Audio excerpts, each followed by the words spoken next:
Hello and welcome to Flicks and Chill with me, Luke, and Shane, yes, and this is our show where we talk about pop culture, where we could talk about movies and anything in between. So Shane, how are you doing today? it sound like I'd smoked a lot of cigarettes. You sure do. But like, I am I think it. getting over laryngitis, so we're Yes. getting there. I kind of just sound like I'm congested a little Mm-hmm. bit, Mm-hmm. but we're getting there.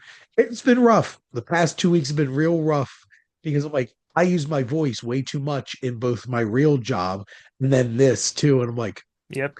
you don't realize how much you talk until you're straining to, and you're just like, well, this is fun.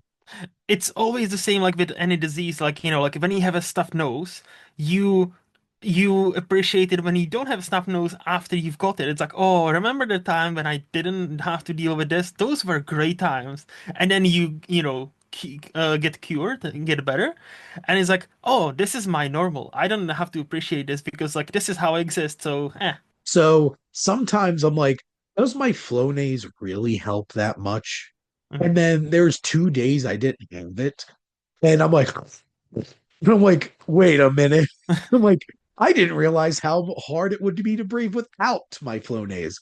So if Flonase and the company that makes it, if you want to sponsor this show, we would gladly take your money. We'll take any money if it comes from the proper sources. Not okay. We, we will take money from big pharma like all the politicians do. I would like to believe I have some sort of spine, but if there's money on the table, many people find themselves spineless. So like it's like the situation, you would like to believe you'll do the correct decision, you will make the correct decision, you will do the correct do the right thing, as Spike Lee would have us believe, but in the reality is often different. Well, this will be the last comment I make on this to wrap up our Mhm. intro because obviously this has already gone off a bit off the Yeah. rails already. But I would like to think that I have a lot of values and like a code I live by. Hmm. Hmm. But living in the United States in 2016 with a 14% pay cut and credit cards and stuff like that might not be as concerned with who is giving me ad money at this point. And this is how that's perpetuated in the United States. So Yes. look at that The vicious cycle of vicious, capitalism. vicious cycle. Hmm. But so is there anything you would like to rant or rave about, Shane? See, now I could rave about that because now I'm thinking about that. But my rave that I was going to choose is against laryngitis. Mm-hmm. Very personal thing Hmm. I'm dealing with right now. It's so funny because we're 2 months into 2026, and all I feel like I'm mad about is why is the weather getting in my plans? Why is illness getting in the way of my plans? And Hmm. that's the headspace I'm in right now. Hmm. Not having your voice is very frustrating. And obviously, there are people that are mute and don't have a voice and can't speak. And I'm just imagining like just how disruptive Hmm. that possibly could be in society. And also realizing that I talk way too much for my job. And I also talk way too much with all my side gig stuff. So I just don't like being sick. And I don't think that's a controversial opinion, but like I don't get sick very Hmm. often. So when I do, it's very frustrating for me. So yes, I hate you, laryngitis. It's like it's like that Eric Andre show meme. Why would you say something so controversial yet so brave? I don't know, Luke, because I'm a trooper. Yes, you are. No, but like we touched on it in our intro. Like you never appreciate when you're feeling just okay until something is not just okay, and then like Yeah. you have a cut on your finger, and it's like, oh, I would like to go back to yesterday when I didn't have this annoying cut, or when you have like sore throat, oh, or a blocked nose, or these tiny things where it's just like. I would like to go back to last week when I was just okay and appreciate how just okay I was feeling. Yeah, I totally get you. And there we go. Yeah, Rant ended. yes. So my rant. will bleed into pop culture because I would like to talk about something that apparently is quite controversial, especially in America. So we'll see how this goes. So my rant is people need to stop projecting many different things and ideas about somebody who does one or two questionable things and then try to portray that as like, oh yeah, he is the worst person ever. And like we need to keep out some distance. We need to keep up some distance just because somebody does something not exactly great doesn't make them the worst person you've ever met or never met actually. And this like parasocial the relationship we craft with celebrities of every kind, like whether it's movies, sports, personal like Instagram personalities, YouTubers, whatever. It's not great because like if you like did they do a bad thing? Sure. Do you know them for sure that they are the next incarnation of Hitler because of that bad thing? No, you don't. Like if somebody does bad things all the time, fair, maybe, but you still don't know them. So chill the fuck out, people. And the reason I bring it up is I would like to my pop culture news will be because this bleeds into this, the BAFTA incident. So for those of you who are not familiar, which Shane, you are familiar because obviously we Yes. both like, movies and all the ceremonies and all that.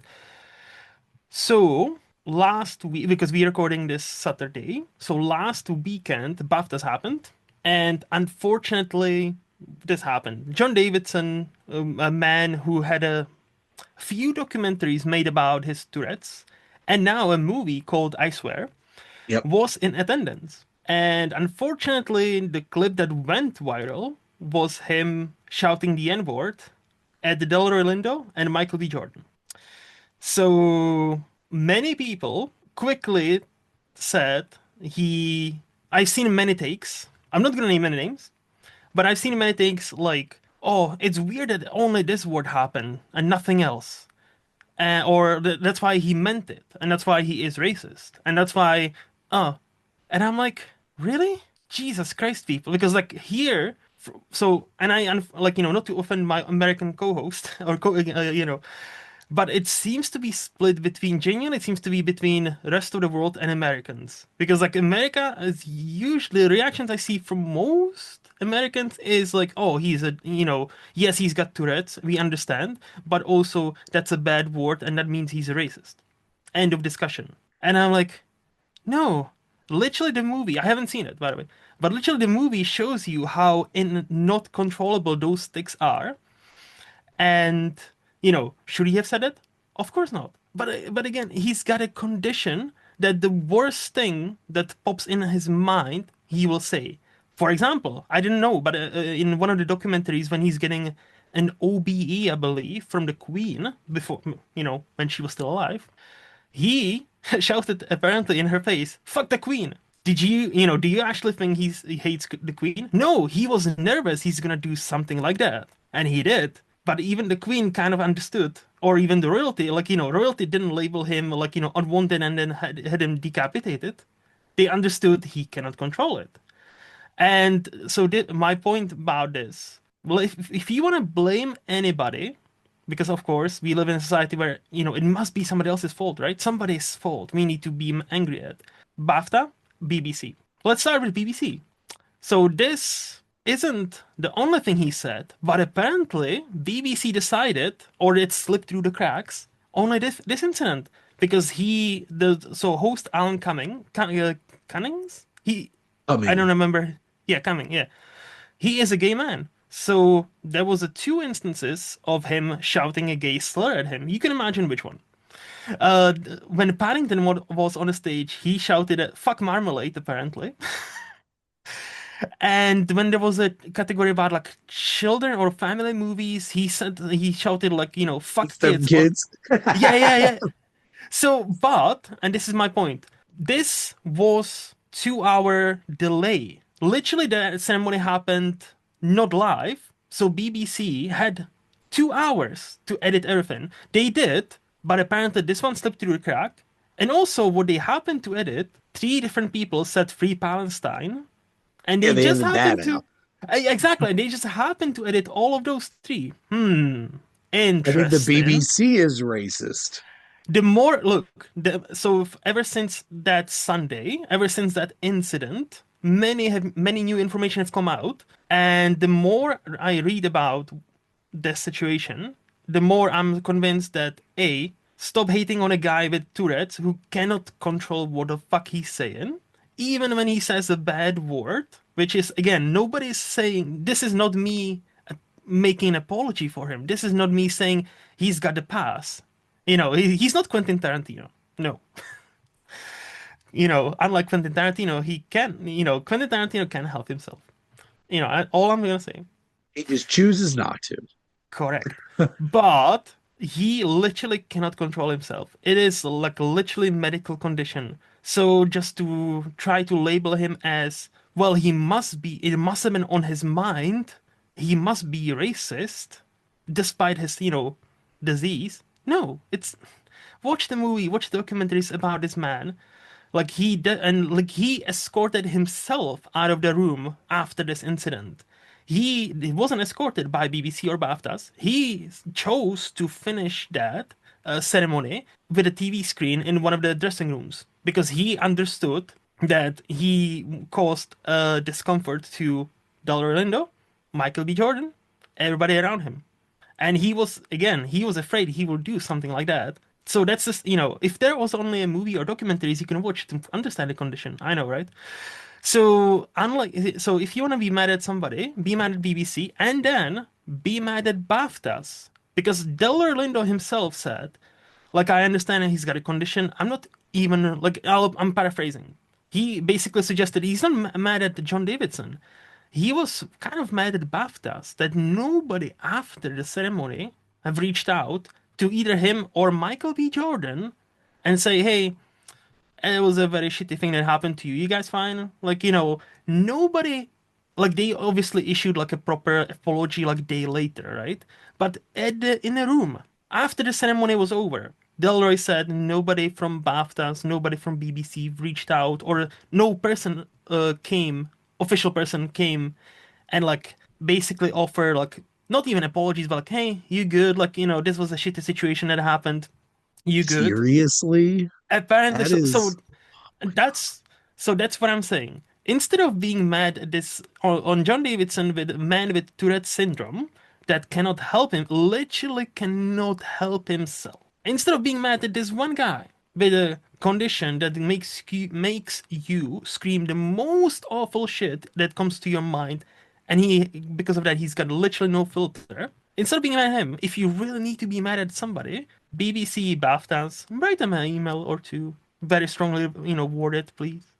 Because the more you learn about the situation, this is where the anger should be. Like now they trying to say like it slipped through the cracks, which is kind of weird. okay.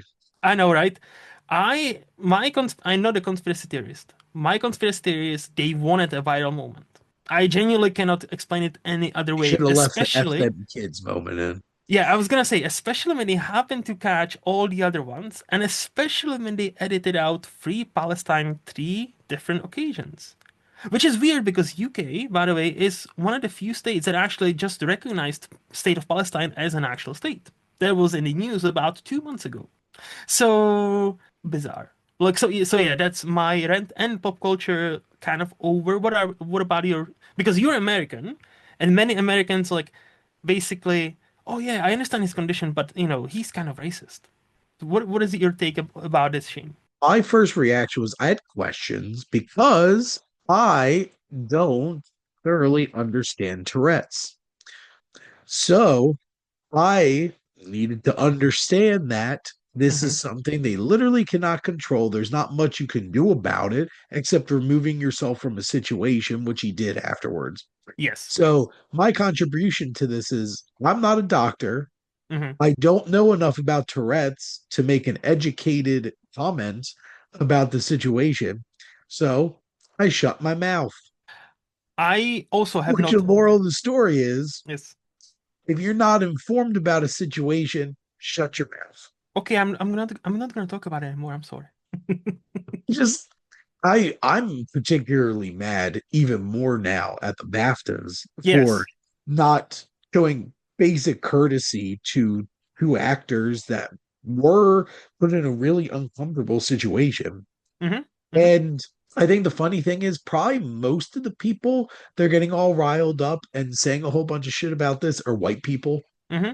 which is like, To my point, I have seen some this 3 minute video of I believe she was an American black girl with Tourette's. So by the way, also I'm not a doctor, but because of this incident, I've learned so not every person who's got Tourette's has these tics. So correct. this is a special So condition that's called, there's a specific word for it. So not everybody with Tourette's suffers with these tics. my roommate in Hmm. freshman year and sophomore year of college had Tourette's. Hmm. Hmm. He made grunts Yes. and stuff like that. So Yes. like he didn't blurt out words, he just made Hmm. noises.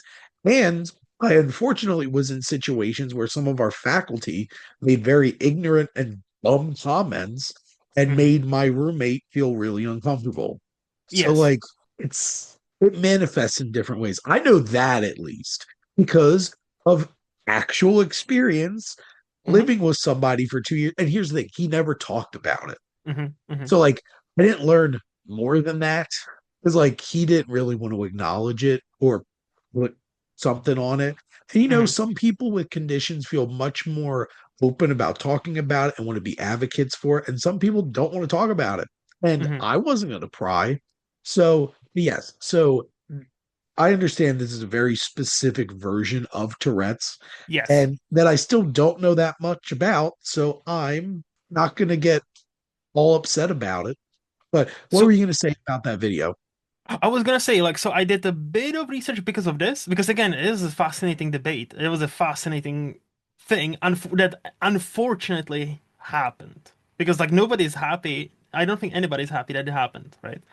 But because of that, I know now much more about Tourette's than I've ever known, than a week ago.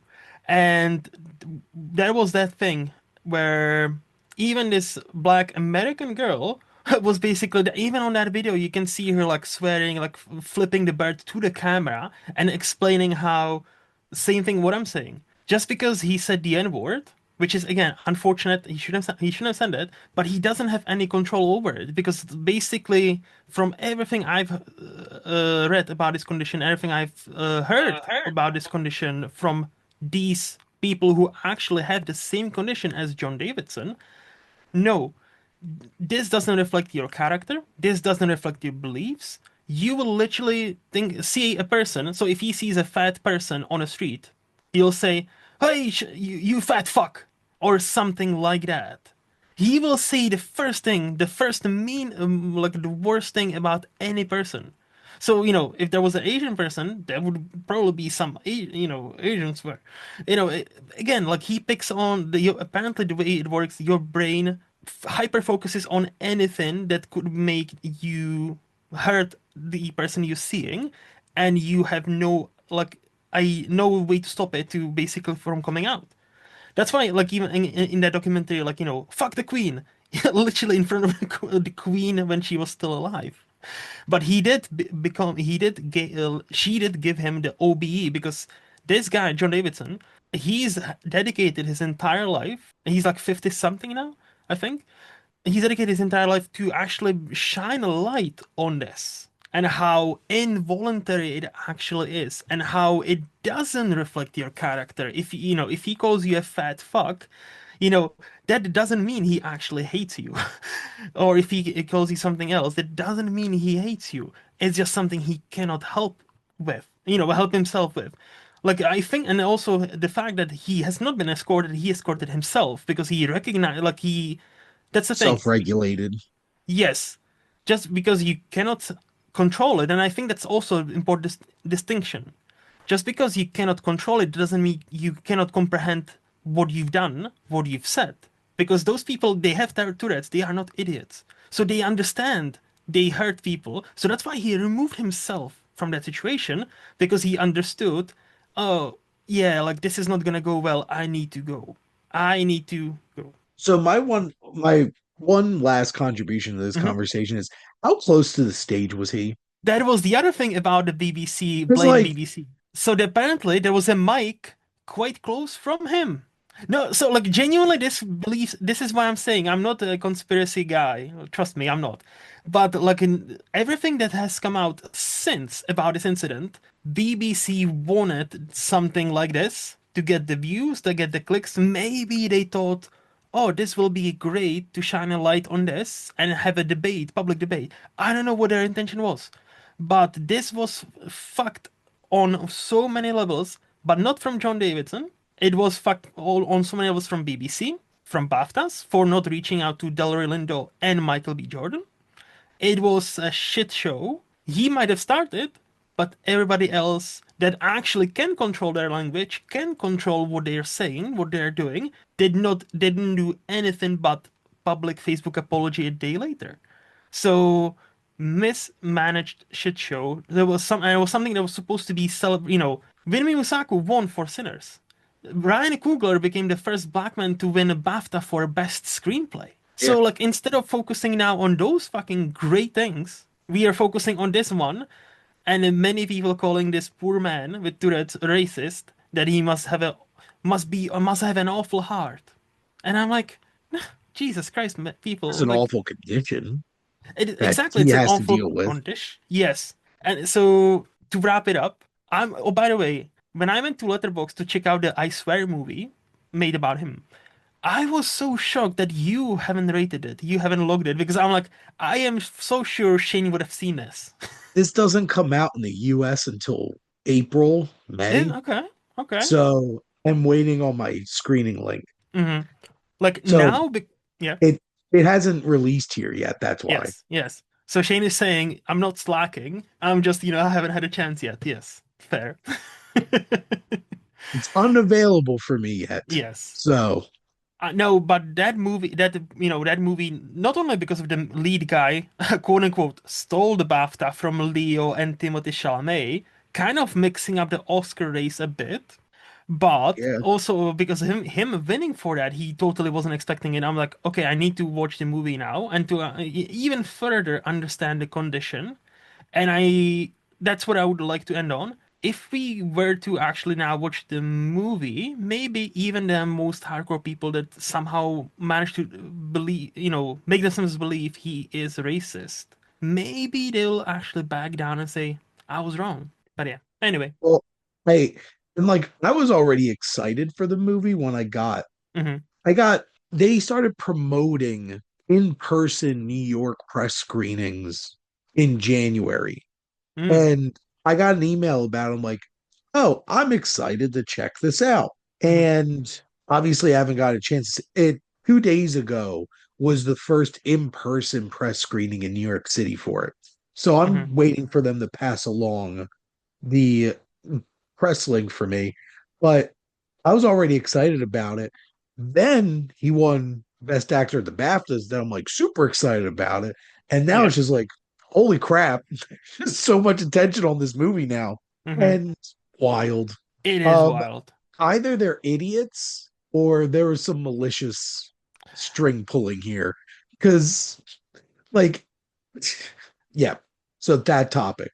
So Yeah, is that I your actual pop culture one too? You just kind of combine them? Yes, pretty much, because I knew like it's gonna be a little longer, and I thought I think it's a worthwhile discussion. And again, just to start when I started my rant, so when something like this happens, or when your favorite celebrity says something you don't exactly agree with, it doesn't make it, you don't have to go polar opposite and say, "Oh, I hate you now. I wish you were dead. You're next Hitler." Maybe just like accept that you're not gonna agree with everybody 100% of the time, and it's kind of like, okay, I wish you didn't do that, but okay.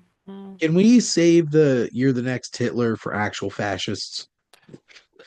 I mean, I don't want to touch on that subject, but in America, you have quite a few now. Well, quite a few that do, sorry, let me rephrase.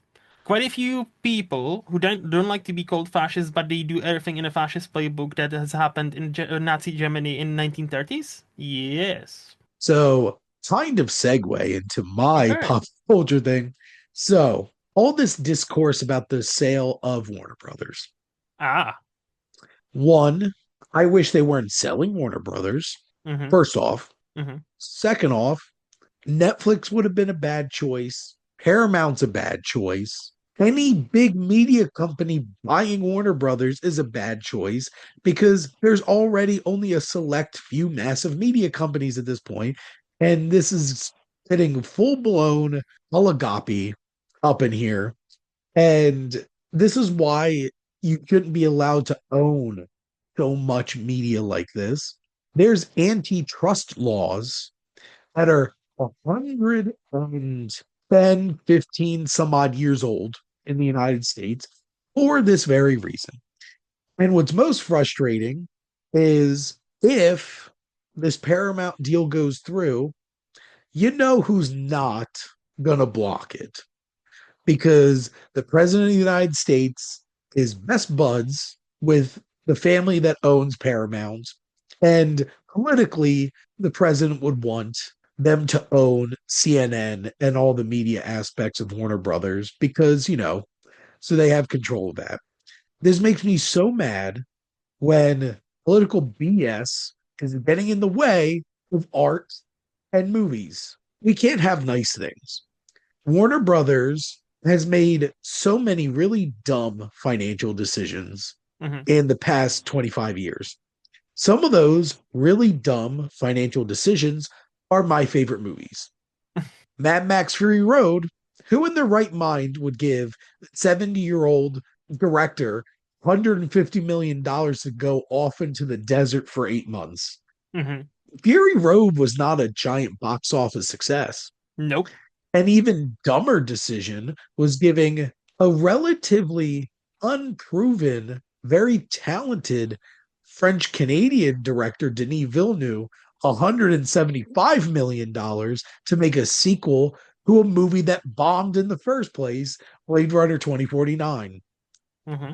It's an amazing film, Yes. but that was a dumb decision to give him $175 million to make that movie, which Hmm. indeed did bomb.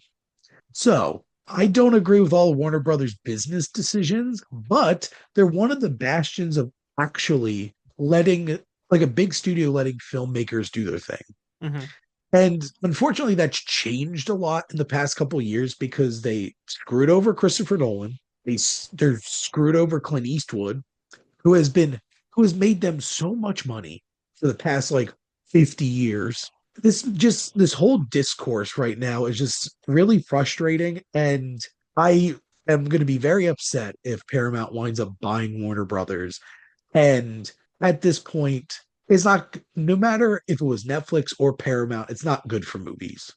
I don't think it's a question of if, but when.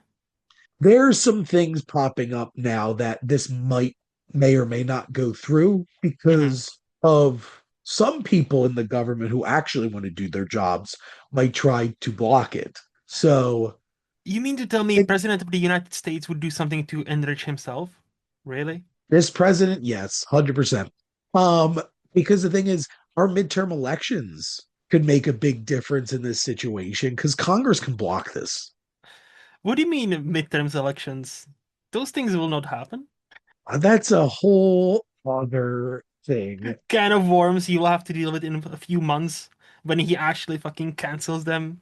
So at this point, this is just, I also want to point out the hypocrisy Hmm. of a lot of people because when they first announced Netflix was trying to buy Warner Brothers, everybody's like, this is the worst.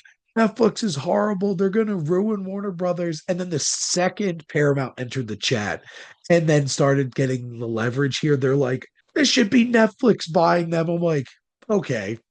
Hmm. So at the end of the day, whatever happens with Warner Brothers being sold, it's not going to be good for movies.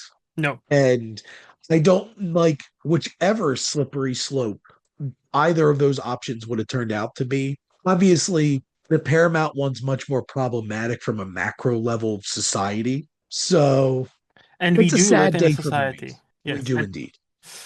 like I was gonna say, like, look, if we get Melania 2, the electric boogaloo out of this, I feel Electric like it would be Boogaloo. so I feel like it would be so worth it. No, on a more serious note, like we are going coming, slow, not even slowly now. It seemed to be kind of sprinting. like a light joke to the future where many have warned us against, like, one or two big corporations ruling everything, all aspects of your life.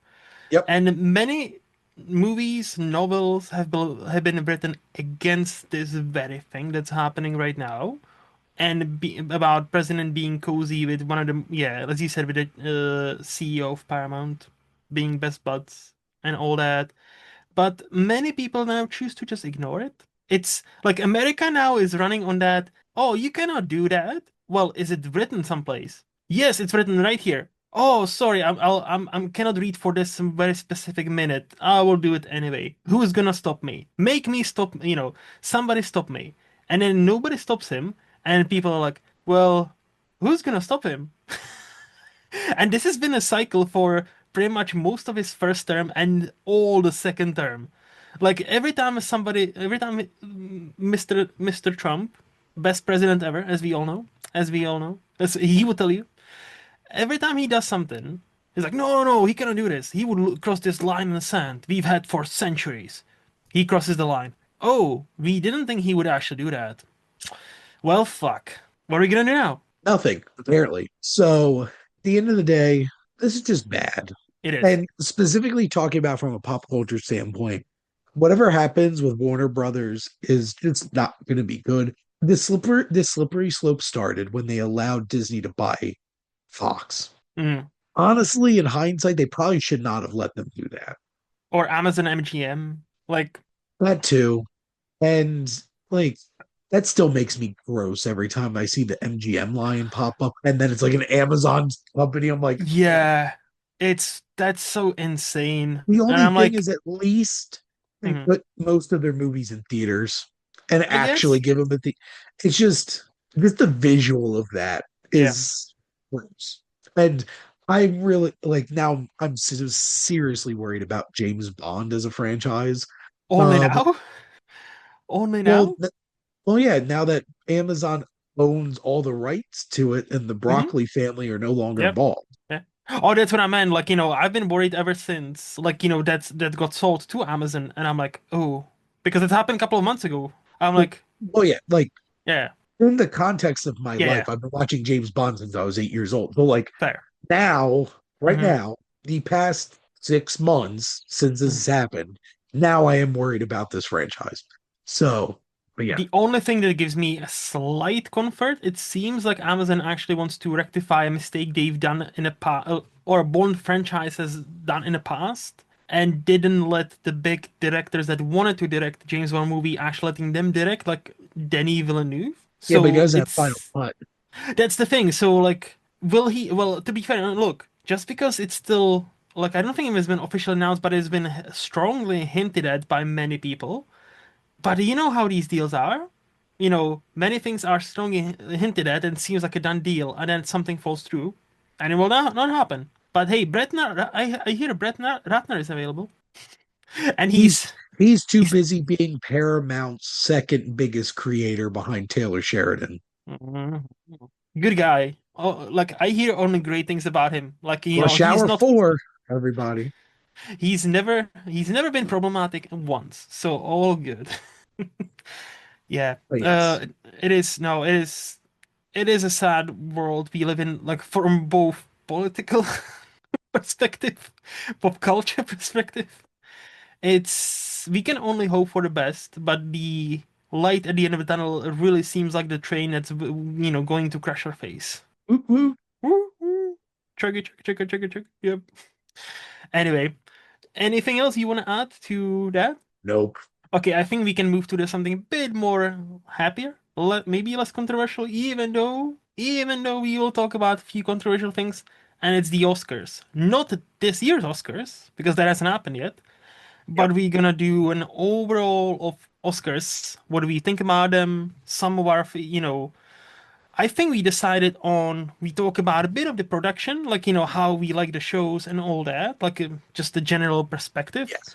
Some of the biggest snubs we both think are the biggest snaps in Oscar history, which I would imagine there will be more skewed to the last, let's say, 20, 30 years, because, we are not that old. We might sound old, you know, angry white old man shaking his fist at the sky. Old, but hey, we're not that old. And some of our favorite moments, which we will end up on, like some of our favorite moments. So, Shane, Oscars. What does it mean to you? Why do you like them? I've been very invested in watching the Oscars since I think I was 10. Like Hmm. I've watched these every year and I think am up to probably 10, 12 years of doing my annual Oscar party. So Hmm. like Yeah. this is an event for me. Like Hmm. I did used to do Super Bowl parties, but like this is like my real Super Bowl party. Hmm. And it's something that I love film and is the Academy of Motion Pictures Arts and Sciences, their opinions as a collective, the be all end all of film. No. No Correct. awards body's going to be, especially not the Hollywood Foreign Press Association, the worst. Um, but there is something special about being able to honor Hmm. film in this way. And, even if the films that I love the most don't get honored, Hmm. them getting nominated or mentioned on this scale, being in the conversation means that more people are going to hear about it and they're going to, get more attention. And at the end of the day, that's what we need. Yes. And more now than ever, if we could get any kind of more motivation to get people to check out film, it makes me happy. So, Hmm. and you know, it built like watching this, the anticipation of who's going to win and stuff like that. I try to not get that upset. Hmm. If something happens, I think the most upset I've ever gotten was when they announced Alejandro Gonzalez Iñárritu as Best Director back at the 2016 ceremony for the 2015 films, Yeah. and also when Spotlight got named Best Picture. But that's a very personal thing because Mad Max It Fury Road is. deserved all the Oscars. But it's just been something that's been a part of my life for 2/3 of it, and Hmm. it's a celebration of film, and I think film deserves to be celebrated, and I'm not gonna poo-poo any excuse to be able to do that. So, Yeah. So my brief history would be it's similar to yours, except coming from non-English speaking, country, I only started watching Oscars live. I think it was when I was 17 years old, when I kind of understood like English without like subtitles, without like Czech subtitles. So, and we will get to because that first ceremony I've ever watched live is still probably my favorite, but I think it's not even a controversial pick when we get to it. And yeah, because like ever since I became a like cinephile, a movie buff, whatever you want to call it, like yeah, Oscars, like it's one of those. It doesn't matter if you like them or not. This is the most prestigious award in the movies world. Like doesn't matter if you like them or not. Genuine, it's like Beatles almost. It doesn't matter if you love or hate the Beatles. The influence on the music industry as a general cannot be denied. So, like, your opinions of the Beatles and all the Oscars are kind of meaningless because they exist and they are prestigious. End of that discussion, really. But no, like, I'm kind of like you. I try to not hype myself up too much when my favorites lose and somebody that I don't seem fit gets awarded. But I'm like, I get over it very quickly. I'm like with anything. Like, when something pisses me off, I'm usually like, oh, I'm gonna swear for a couple of minutes and then I'm gonna be chill. It is what it is. So like, and yeah, let's talk. Okay, so let's talk about the format, how the Oscars go. What is because obviously the big announcement for I don't know, maybe some people missed it in 3 years' time. on You YouTube, yes, is it gonna be 101st or 100th? That's gonna be 101st, right? I think 101st. I So they're think. gonna pretty much finish the first decade on TV and start a new decade, or not? Yep. So not decade, sorry, Century. century. Sorry, yeah, there's a difference between decade and centuries. Thank you very much for coming to this podcast.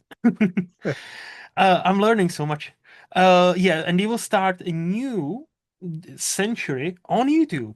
So, what are your thoughts about that, Shane? I think that from an accessibility standpoint, great, because to be frank, there's a lot more flexibility being able to do that too. Hmm. And this is the reason why I'm most excited about it switching to YouTube is that the potential that this can truly become just a celebration of film and Global. not worrying about being a primetime television show and putting those priorities over it celebrating film. Yes. So that's what I'm hoping with this move to YouTube. I hope YouTube just lets them do whatever the hell they want. Hmm. And hopefully, whatever the hell they want is more about celebrating film and not trying to put on a variety show. Yeah. So what I basically what you said, but I come from it from a different lens because yeah, coming from A, non-English speaking country, and B, obviously there's a always for me there's always a big time difference. Now it's actually getting better because the TV for the past like few years, even like what is it now, ABC that's on? Yes. They Yep. seem to be realizing, hey, not just Americans watch us. This is an actual global event. Maybe we should try to be more accustomed to those people. So my last Oscar ceremony the previous year started at a reasonable midnight here and ended around like 3 a.m. So usually it used to be like you would start like 3 or 4 a.m. and it would finish until like 7. So yeah, so from that standpoint, and from other, you often think about, or many people often forget. So I grew up not necessarily rich. You can say almost poor.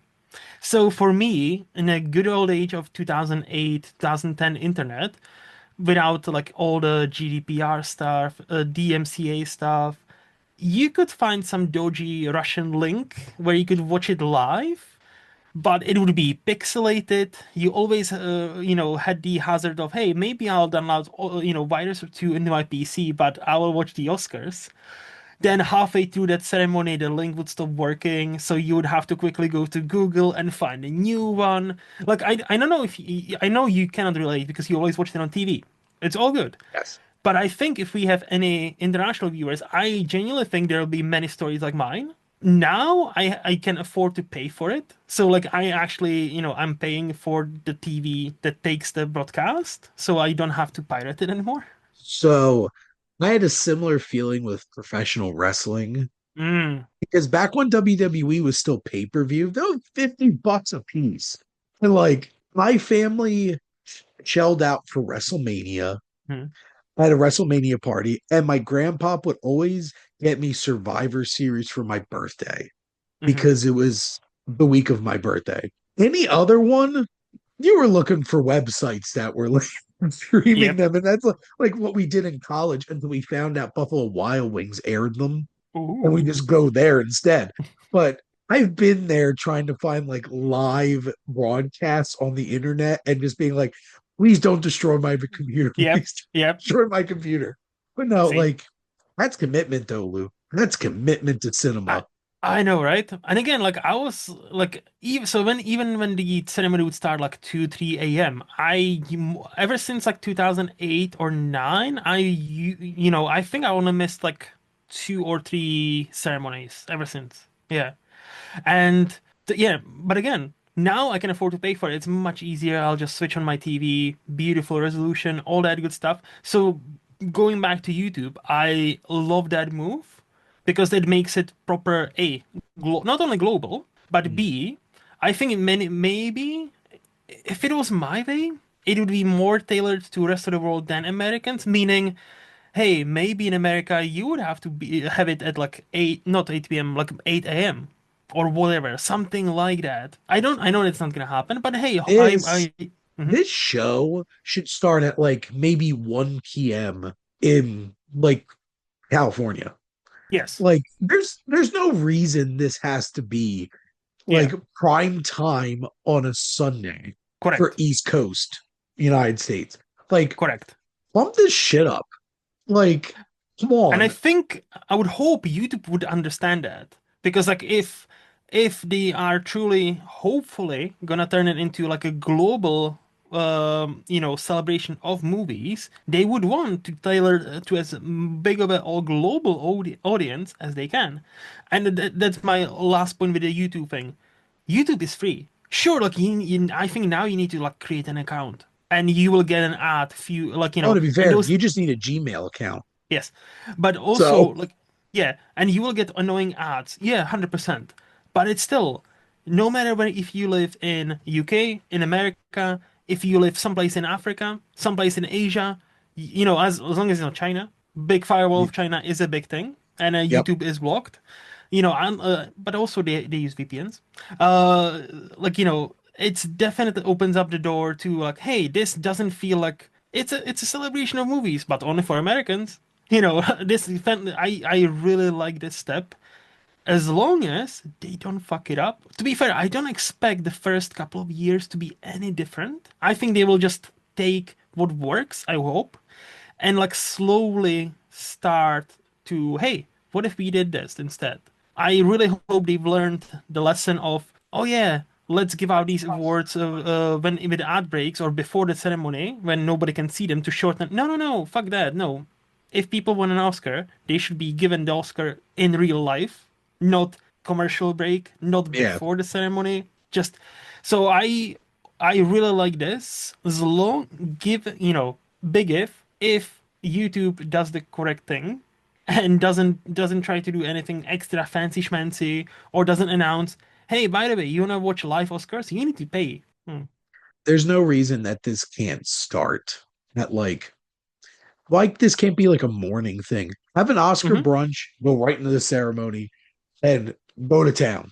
If I Yes, can yes. watch WWE Elimination Chamber live in Perth, Australia at 6 a.m. because Mm-hmm. I like wrestling, I love movies. I can watch the Oscars earlier in the day. Mm-hmm. Also, quick side note, they should do the same damn thing to the Super Bowl. There's no reason the Super Bowl needs to be at 8 p.m. on a Sunday night, To be but that's fair, I don't know many people outside of US that care I about Super was Bowl. literally just gonna say this is like a United States problem, but same basic idea. There's no Mm-hmm. reason this crap needs to start that late on a Sunday night when people have Yeah. work the next day, but whatever. Yes. So Yes. you you may actually made a nice segue into what should be done with these broadcasts. Yes. So I'll give you a quick rundown of my keys to what I want the Oscars to be. Okay. So, one, all the major categories that they list on the website and announce as nominations should be on the damn show. Mm-hmm. Duh. Mm-hmm. That doesn't seem like that should be a big ask, but whatever. And they should add a couple more. Not the stupid populist, whatever blockbuster award shit. I mean, stunts. And honestly, motion capture voice performances at this point should really be acknowledged too, where we're in cinema. So all the nominated categories should be on the show. Yes. Two, I like a good musical medley of popular music, like the Wicked thing. That was perfect. Mm-hmm. That really worked for me. Something at the beginning to grab people's attention. Are there cool scenes from movies that year that are popular songs and not made for the movie, so they don't qualify for an award? But it would be a cool thing to perform. Mm-hmm. Get the attention at the beginning. Yeah. Minimize the stand-up comedy crap. 100%. You can do a few, like that Mm-hmm. Adam Sandler skit last year. Love In my that made me. Odin, you're embarrassing me in front of my kids. So I laugh. So like I go back and watch that clip again and again. Minimize that. Honestly, I would love a host that just loves film and lifts film up instead of it just being a comedian. Whatever. I I can understand the comedian part, but like I'd prefer somebody who goes up there and actually talks about film and And makes the praises that. same. Yeah, or instead of a comedian who like Conan is great, but many comedians in the past Yep. made a, hey, this long movie nobody watched because it's so long, right, guys? Nobody watched it Shut because the hell up. Yeah, I'm like they always make the joke about the longest movies, and it's like nobody watched this. I didn't have the time because it was 8 hours long. Oh, All five best original song nominees should be played at the show. Just do a yes, better job of picking them. yes. Because looking back at last year's, that was trash. Like those nominees were terrible, but they should be played. And something should be done for each of these categories. Mostly clips. Show the damn clips. If you're Yeah. going to have a performance, highlight the performance. Hmm. If I love, I'm a big fan of the periodically throughout the night doing the 10 best picture nominees because I feel like Yeah. that works well. And then maybe even just throw like a 2 minute quick montage at the end, Hmm. uh, right before they give the award out. That works. The memoriam, this should not be this hard No. to get this right. Don't leave people out and don't do weird interpreted dances and shit in front of it. Whatever the hell happened. Was that last year I think it was a year or was it the year before. before? I think it was a year Like, before. Yeah. what? So, and let this be a celebration of film and let it go as long as it needs to go. Hmm. Hmm. If we're I. starting it earlier, Hmm. let it be. Yes. So, those are the keys to me. I agree with pretty much all of your points. Like as you mentioned, like I love since we now have 10 best pictures, I loved yeah, like how they spread them around evenly throughout the ceremony. So we get like 2 minute clip from this movie, then 2 minute. I love the like clips of showing like, hey, now this is best editing, and now you show a clip of like how they actually edit, or best sound design, and you actually hear and like Yep. somebody talk about that. Like I've loved those, and they done it in the past. So like I love that stuff because like, look, I've seen a bunch of movies, but do I know what goes into best like sound editing? I don't. So it's fucking cool to see that and how hard those people actually work and are vital for any movie to hit, right? Yeah. Uh, I think I would like so instead of I would underline your final point because that was my biggest point. Stop, and I hope YouTube will do this because now since it's moving to YouTube, stop tailoring this show, this movie celebration award show to people who don't like movies. Stop fucking doing that. So like yeah, get rid of those. This film is so boring and long. Am I right, guys? Stop doing like, oh, Terrible. we have a cut, we need to go now. So now we speed run through the last couple of categories that are usually like the best director, best actor, best actress. We need to speed run because we are already fucking late. No, we're not late. Chill the fuck down. Let them breathe. Let them cook. Like, who the fuck cares? Like, look, I understand it's all about money. It's all about viewership. And I understand Oscars have not had the viewership like Super Bowl has. Nowhere near. Totally get that. I Never will. totally get that. No, yeah, never will. Yeah. But now on YouTube, I really hope they will not be sped up. They will not be like, hey, we have a 3 hour deadline. We are sticking to it. No, so like ultimately, I think that was my biggest point. Make the show for the actual people who, yeah, you know what? If you put on 4 hour show celebrating movies, I'll fucking sit through it.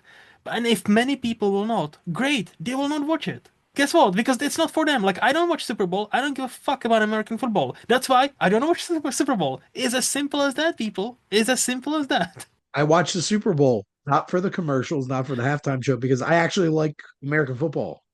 Like, See, good. And I'm happy for so you. That's the thing. Like, watch what you watch. Stop tailoring. And that's the same thing. Like, imagine if they tailored Super Bowl to grab even more people to be like, hey, actually, we need to have more Super Bowl commercials. Commercials. We need to have more trailers for new movies. Fuck the football aspect. We need more commoners like to join us. So you know what? We will do a second halftime show. Yes, that's right. There are now two halftime shows because we need more eyeballs. So if you don't like Bad Bunny, guess what? Fucking Kid Rock will show up next because like we need the Trumpers now too. Yeah. main So reason like they picked Bad Bunny in the first place is because he's the number one artist on Spotify to get not yes, football fans to watch it. yes, So yes. Like it's yeah. Yeah, but Half no. So, mhm, halftime shows for the people that are watching, not the football. mhm. The football fans need to understand that. And it Like, worked because it was what the yeah, most watched show, I think.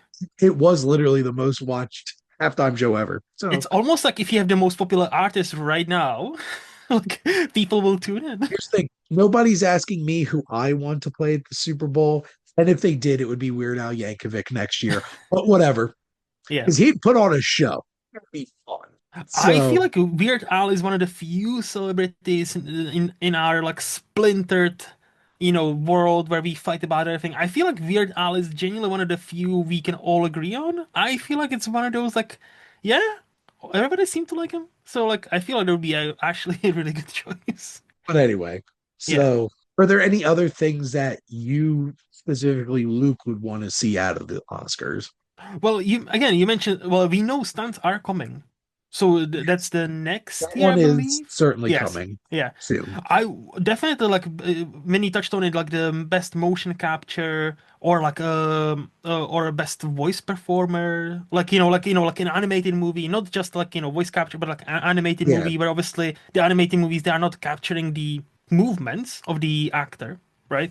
Like I would think that would be a cool category, especially now when more and more celebrities are going that route and will are voicing, more animated movies, even though they are putting out a proper voice artist out of it work. would be So nice to highlight actual I, voice actors. the problem is, right? Like you would start this category with like a best of intentions. Oh yeah, let's highlight some of the voice artists. So, like, they are not so known. And But then what it's would going to be happen? Chris Pratt from Super Yeah, Mario. and Garfield 2, Chris Pratt, Super Mario 3, Chris Pratt. And it's, so yeah. I don't. But yeah, like again, like as he, that's my main grab with this Oscar show that hasn't happened yet. They're only performing 2 out of 5 songs, and I'm like, where is my Train Dream song? Fuck you! Like, They I don't love want Sinners. everybody crying. Yes, I love Sinners. That's probably gonna win. I love K-pop Demon Hunters. That is a strong contender. I wouldn't be No, mad at that one. I think Golden might actually win Look, because I think it's honestly, split. Yeah, I think it's split. Yeah, but like, no, if you nominate the song, like, look, do we need to hear Diane Warren for like 30th time no, again? No, absolutely not, Luke. but We do not need. I will, if it's 2 songs out of 5, or if it's 5 out of 5, but we need to hear Diane Warren again to her attempt to win an Oscar.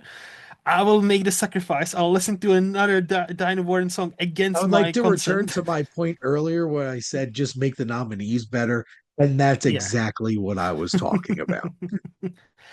No, but like I hope. No, I don't think I have any other notes. I just hope it will be interesting to see the first couple of years when it moves to YouTube Yeah. and how different it will end up being, and what will be the new grabs we not even see coming yet.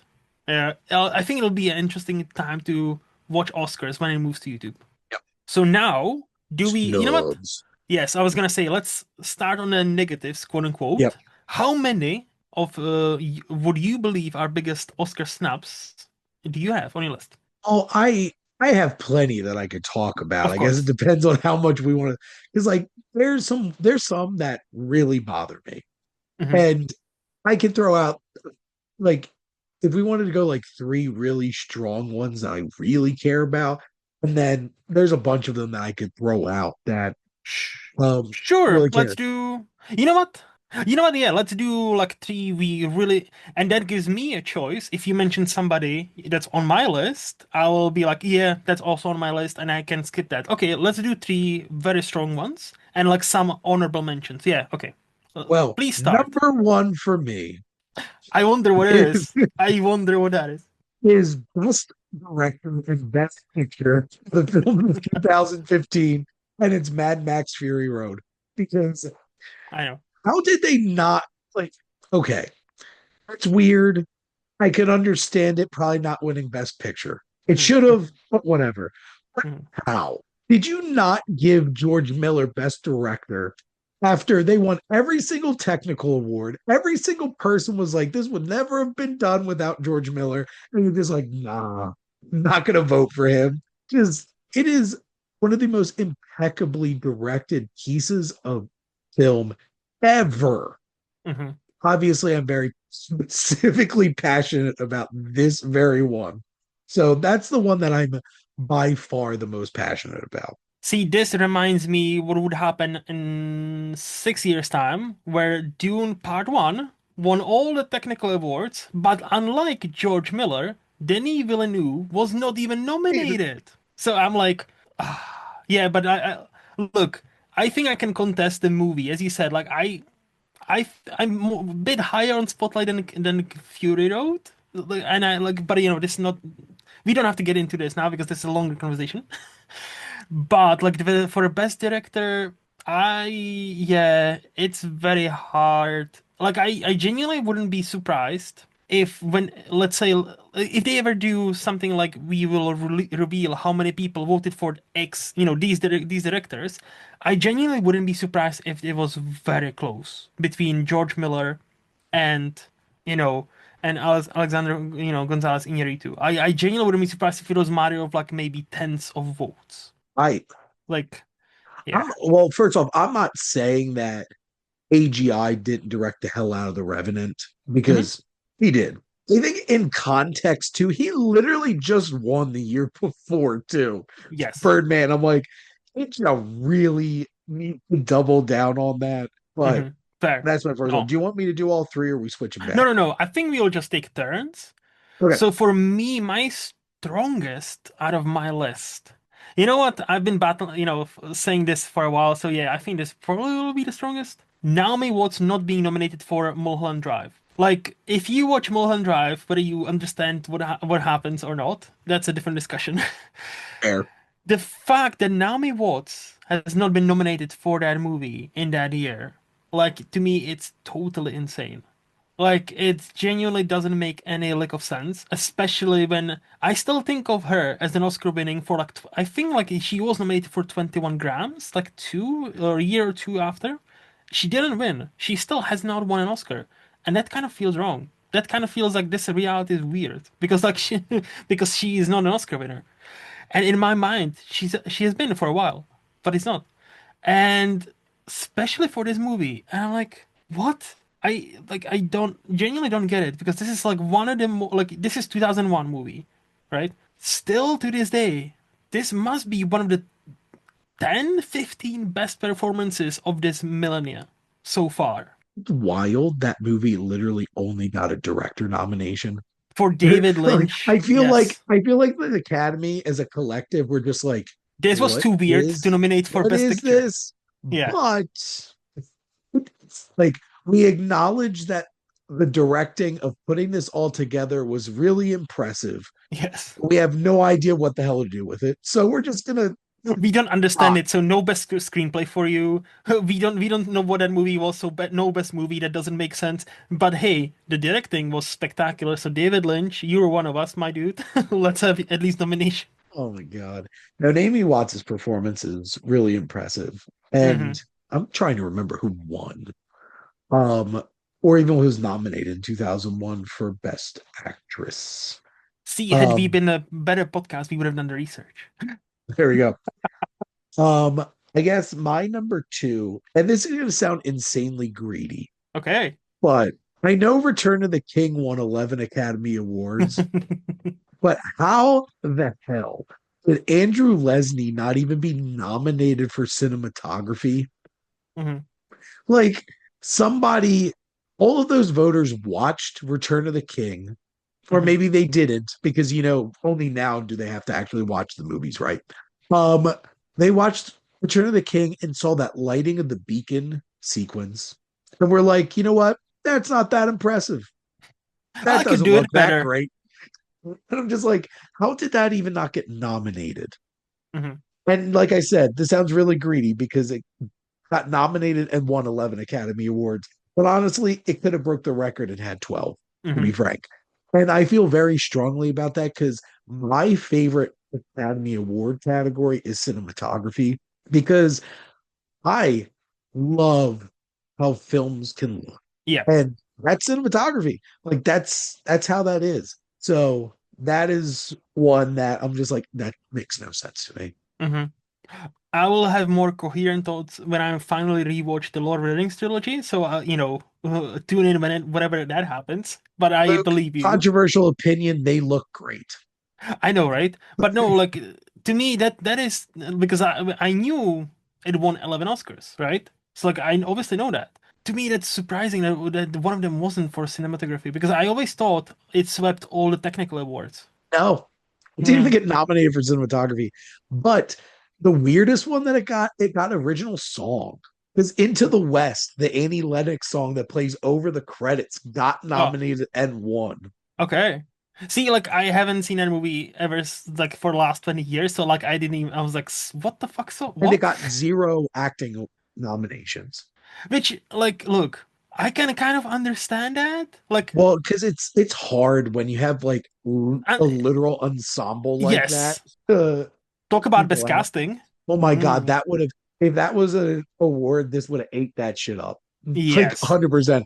But because Mystic River, I think, won three of Hmm. the acting awards that year, which it earned because that's a really well acted film. But Hmm. Yeah. So my next, second one is also for acting, also for a woman, and also something like this is not like I think this is one of the most obvious one because everybody keeps bringing this up, but I will also bring it up because like I cannot. It wakes me up sometimes from the middle of the night, and it's Amy Adams not being nominated for Arrival. I still remember the year of 2016, well, also the 2017's Oscars because that's for 2016, right? And everybody and their mom on the internet talking about Oscars, like, oh, hey, Amy Adams is a shoo-in. Who else will be nominated this year? And then, no, her name is not on the list. And I'm like, wait, they made a mistake, right? Like, they must have made a mistake. Like, what? Like, that movie, A, is spectacular. B, is a modern day sci-fi masterpiece. C, she is single, like, the front, center, middle, and in the time of that fucking movie, because, if you know the twist, like, she's all over this movie. Like, you don't have Arrival without Amy Adams being.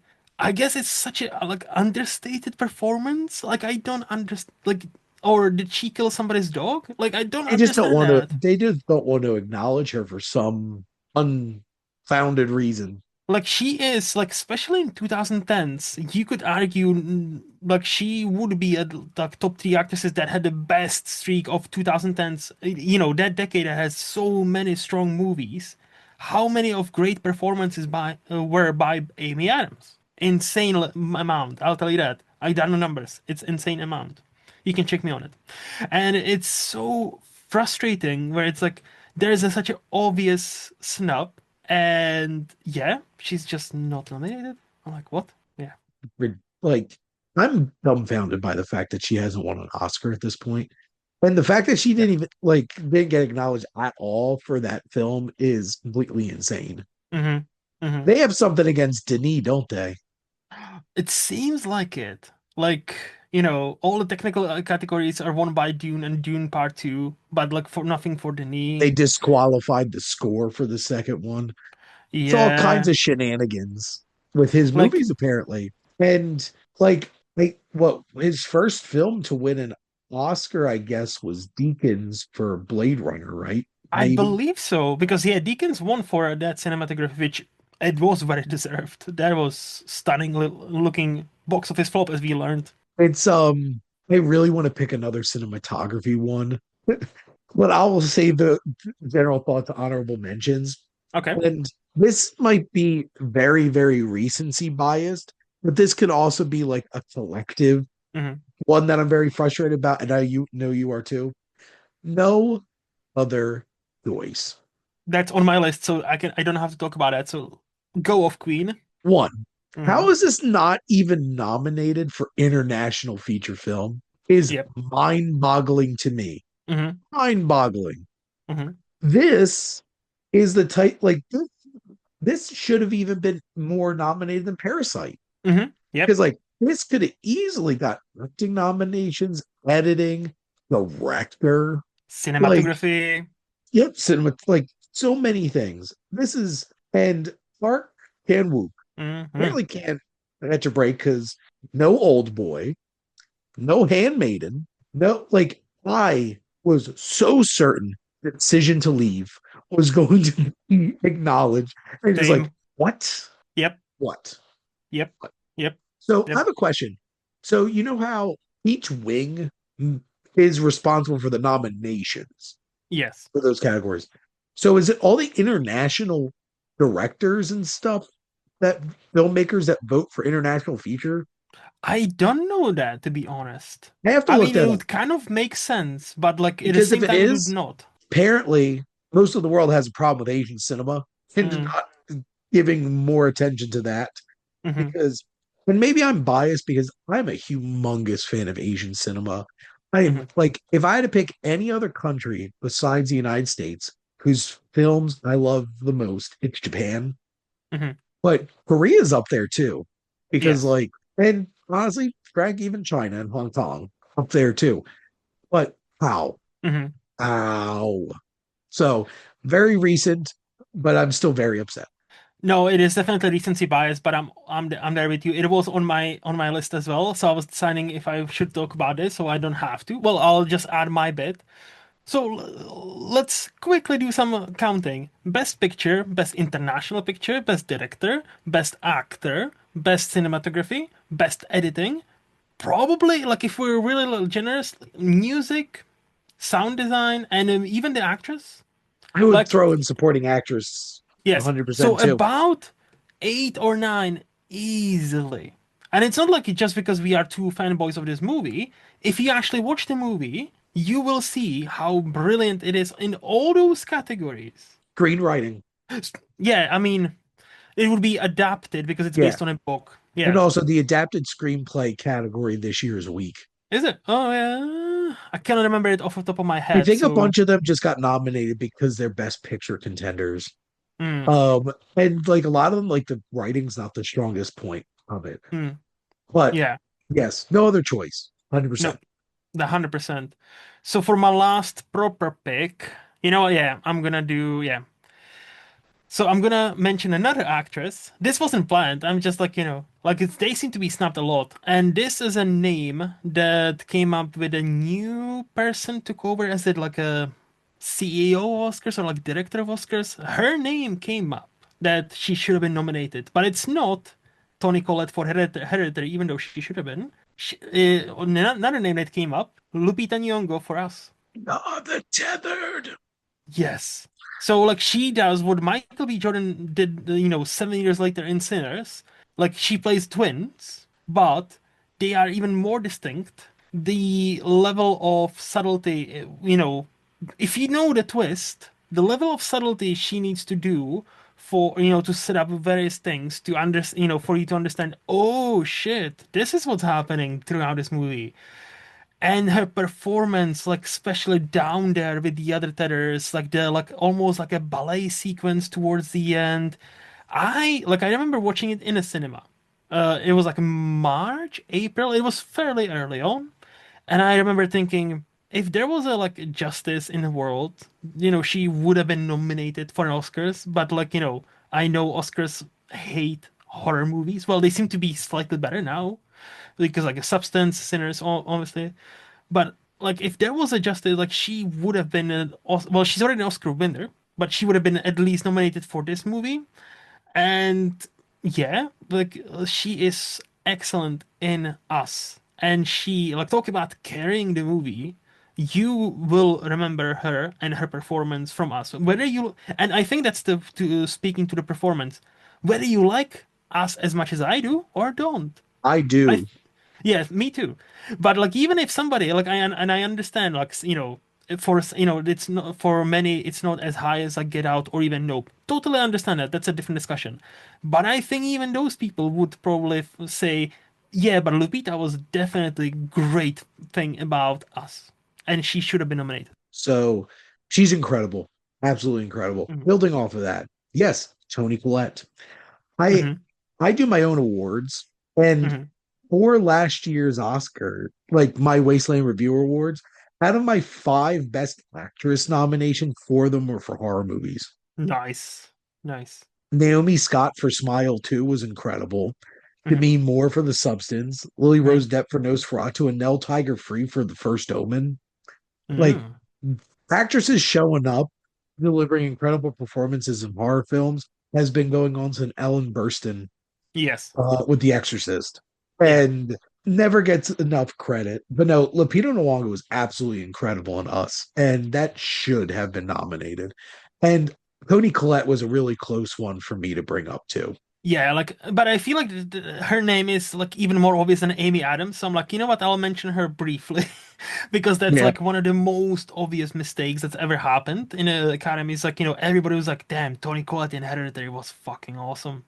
So, yeah. So I guess do I'm gonna do some quick run throughs of Yes. things just off the top of my head. So one, Challengers score. Mm-hmm. What? Ridiculous. Mm-hmm. Um, Mad Max Fury Road also for score. Mm-hmm. Serious. Honestly, anything with the Iron Claw, Mm-hmm. like something, like couldn't throw that movie a single bone. Makes absolutely no sense to me. The Dark Knight, I feel like's a pretty easy, very common one, but like Yep. Yep. looking back at 2008, that's like leaps and bounds of like, the other films. Um, Two big ones going back, Kubrick and Best Picture for 2001: A Space Odyssey Mm-hmm. before its time, and back to 1990, Martin Scorsese and Mm-hmm. Goodfellas. Like, no disrespect to Kevin Costner and Dances with Wolves, but like in hindsight, that's one of the worst like snubs there. And the granddaddy of all legacy snubs here for me is almost every single time Roger Deakins was nominated for cinematography and didn't win for 14 times until he finally did. It's like, Yep. how do you look at Oh Brother, Where Art Thou? And the revolutionary things they did in post production to change the filtering of all of it digitally. How do you not acknowledge that? And I love There Will Be Blood too. Robert Elswit's one of the best cinematographers out there too. Really wish that Deakins would have won for No Country for Old Men, but that's Mm-hmm. that one I'm not going to push too much about. Yeah. Yeah. So for my, no, I don't think to add to yours, I would add only one other obvious one. Alfred Hitchcock never winning and the director. Well, same with Stanley Kubrick, by the way. Yeah, Like, they're in the so, same boat. Like, yes, see, pretty much. Like they've been, I think Hitchcock's been nominated three, four times. I think Kubrick like two, three, something like that. But I know neither of them won. So, yep. But for my quick ones. Ralph Fiennes never winning an Oscar and delivering something like Schindler's List, something like even an Grand, Bu- English Patient, Grand like Budapest, he should Grand have Buddha. 100% been nominated. Yes, That's but another even one I get riled up about too. yes, but even in something like as boring as English Patient, he is acting his butt off. Even like in a conclave, he's excellent, like from a modern times. But in between conclave and the English Patient, there is about almost 30 years. And he's delivered in like Constant Gardener we watched. He is like, you can even argue Voldemort is fucking awesome. And I know He they, easily could have been nominated for like Deathly Goblet Hallows. of maybe Goblet of Fire when he gets first Yeah, introduced, first introduced. Yeah. That or would probably be like the supporting. Yeah. last one. Hmm. Like one of them, Yes.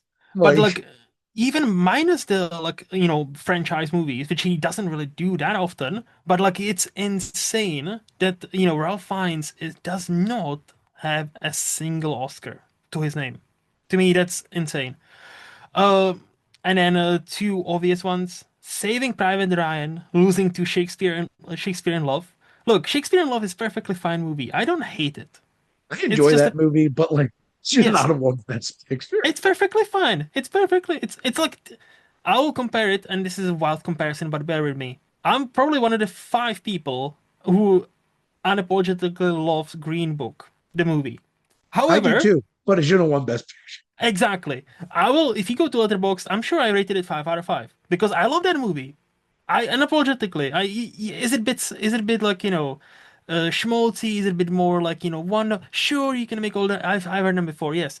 Should it won Best Picture? Absolutely not. And the same applies with this movie. Like and the same applies with Shakespeare in Love. I didn't rate it nearly as high. I thought it was fine, but Saving Private Ryan. Like, how do you see this? I think that if anything, this just shows Harvey Weinstein and Miramax were one powerful fucking bunch of animals. The 90s specifically. Exactly. So I'm not gonna do any slander against Braveheart. I love Braveheart. I'm happy Braveheart won. But Fargo versus The Hmm. English Patient, Yep. Saving Private Ryan versus Shakespeare in Love. And I'm really high on American Beauty, but the freaking Matrix came out in 1999. And I Hmm. would even say, even The Sixth Sense. Like, these are two genre films that are some of the greatest in their Hmm. genres. And you gave it to American Beauty, Yeah. which now in hindsight also feels even more weird and gross because, But Kevin yeah, Spacey. But like, we is didn't that know. a Miramax film too? I don't actually remember, to be I honest. don't I don't remember. Wouldn't be Um, surprised. the 90s were an interesting time for Best Picture, And apparently. again, like I think if anything, that just goes to show how powerful Weinstein or Weinsteins were, Yep. and how why many actresses have wanted to speak out, but they knew what would have happened because, it's very hard to speak out somebody who's this top of a chain big Yeah. animal. So, and the last one on my list, the fact that the Do the Right Thing wasn't even nominated for Best Picture, let alone won it, in that year is mind-boggling. Like Do the Trying Right to miss Thing, Daisy. and Trying to miss Daisy. it happened again with the Green Book and Black Klansman. It happened literally the same situation, and I'm like, Academy, have we not learned anything? I made a joke on another show, and I'm trying to remember who I made. Oh, I think I made this with Heath on my one show. Mhm. If you really think about it, Sinners is about to lose to another movie where they have a long sequence of a minority driving a white person around. That is true.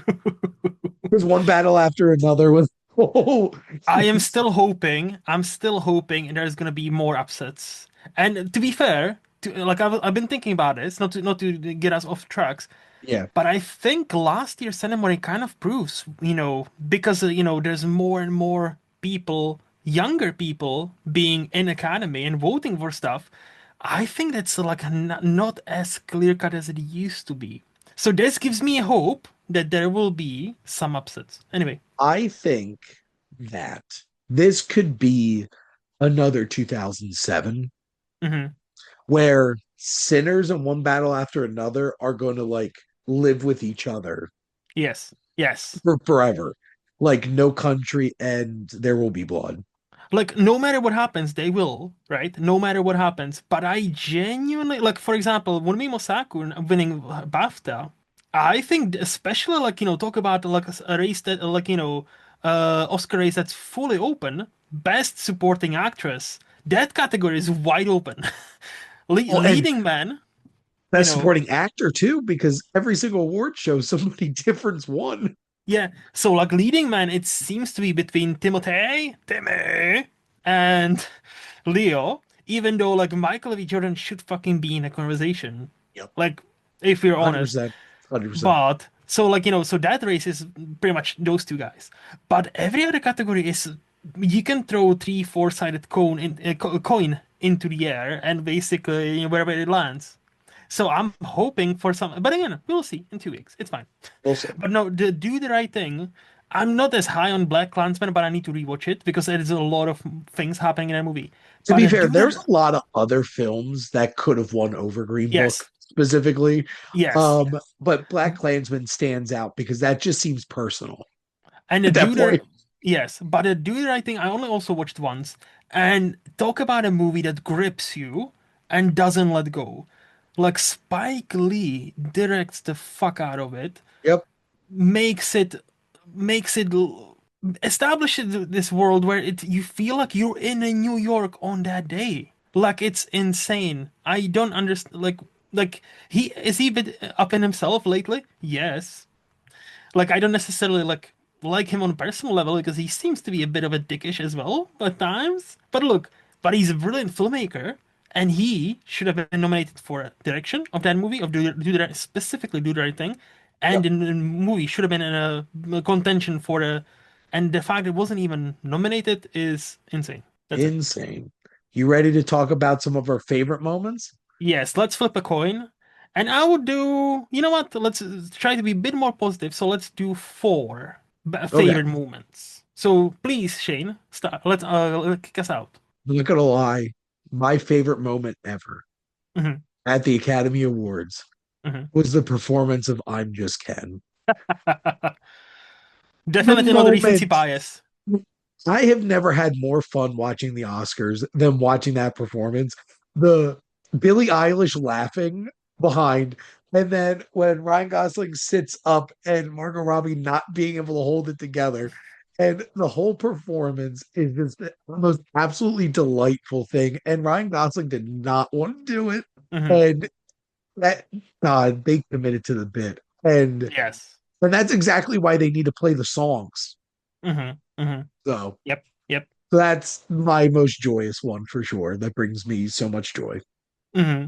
So if I do it on that, that's not on my list, but that is very good moment. Like that was, I remember that from 2 years ago now. No, wait, wait. Two No, yeah, years. 2 years ago. Yeah. Yep. Time has no meaning after COVID. Genuinely, like it Yep. blends in together. No, I remember being that was like, before the show, I was like, I'm just kidding. I guess it's fine. Like, I'm not mad, but I know it's not my favorite. But after that performance, I'm like, okay, it should win all the fucking awards, including Best Picture somehow. Like, I was hyped there because they did it really well. So I guess my joyous one, like joyous one, would probably be, you know what? Yeah, Roberto Benigni winning for. So first of all, he wins for a best international feature, so he goes to accept it. I think that's a more famous one. He walks over on the chairs and he's Yep. like, I wanna kiss you all. I'm so happy. And like, like Sophia Loren is here. And like, oh my God. And it's just like the most Italian man you've ever met with a very beautifully broken English, just trying to like do the speech, like because he didn't think he will win. So like I think that's the most famous one. But him winning for best actor, it's also awesome because he then says I this was a horrible mistake because I used up all my English in the previous speech and now I don't know what to say. Like if I said like and he said something like I said I wanted to kiss you all now I wish to kidnap you and make love to all of you like Jupiter would or something like that and I'm like holy shit this is so unhinged. And you can tell like he wasn't expecting it. He tell like he had such a blast. No, And that's like a true showmanship of emotions. I always admire when people, because nowadays it's like, well, last couple of years it's been more open, but before that it was always like cut and dry. It's like, we know this person is winning. We know this movie is winning. So they already have a list. They already have their speech practiced in a mirror 10,000 times, and you can tell. And so when these happens, when these like joyous occasions and like you can see actual emotions happen, it's beautiful. absolutely. Um, my next one, and I don't 100% remember which of the ones it was when he went up to go because he won multiple that night, Hmm. was when Bong Joon-ho Hmm. made the comment about subtitles in his Yes. speech and how powerful that was. And also just him generally Hmm. throughout the night and in each of his speeches and the things that he was saying and like kissing his Oscars together. Like Yes. he was a treasure. And that made me so happy because that changed the game Yes. too. The fact that an international film won Best Picture was wild. And director. Yeah. Yep. Yep. Yep. So because Bong Joon-ho in general throughout that whole Oscar ceremony loved it. I feel like also he made some sort of joke like, this has been a horrible mistake. I don't even know what to say now. Like I said everything I wanted to say, like something along those lines. But if you know what's funny, this is second on my list, and we haven't consulted each other before the show, so I didn't know. But like I'm gonna cheat. So not only Parasite, but Everything Everywhere All at Once dominating their years. I was like that's my second place for both because like I first of all, both of them are incredible movies.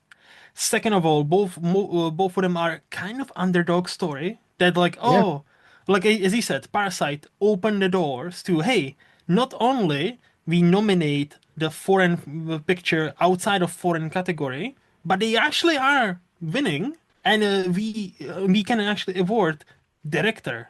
We can actually give him the best picture because it was the best picture of that. Well, it's obviously What obviously objective. Mm. 2019 was an amazing year for movies, and Yes. they needed to send COVID to mess things up because it could never be replicated again. It's just like, To be fair, God, yeah.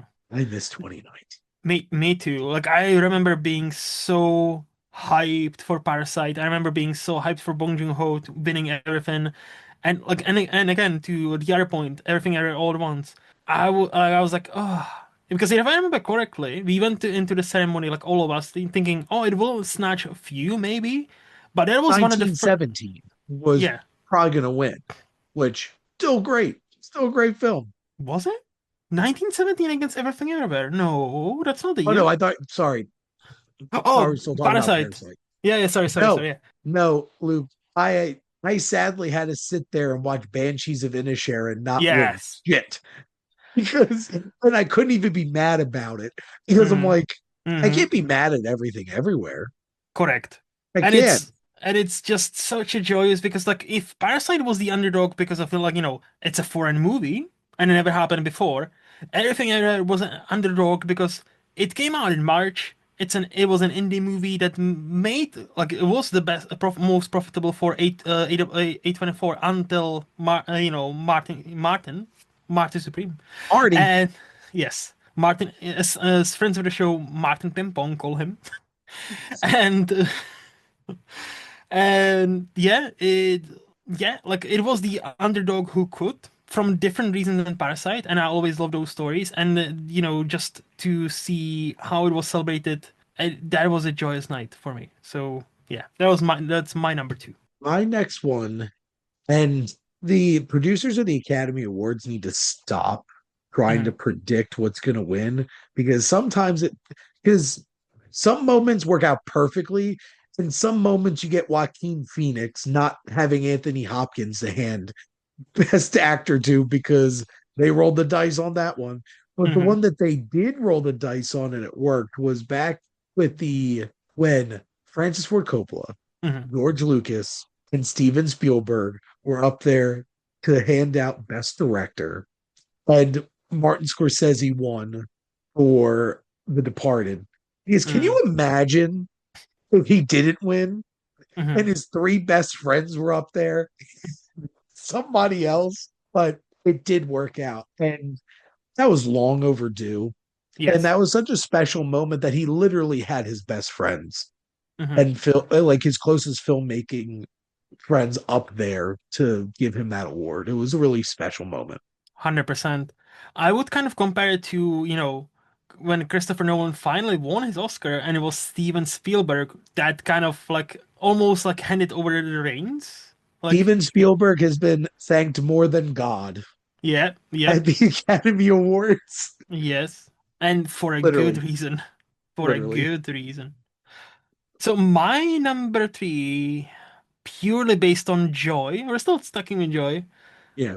Natu Natu winning for the best original song. First of all, that song slaps fucking hard. Second of all, it slaps. Third of all, the two Indian dudes being on a stage, just like, and starting singing like different songs. I'm like, this is what I'm talking about. This is the pure joy of the moment. Pure, hey, we were here for vibes, but we did win. So like, hey, I don't know what to do. And I love those moments when this happens. And again, breakthrough for Indian cinema because like I don't think they've been many nominations for India at all. Like, let alone in a song category. So Yeah. like that was definitely a first one.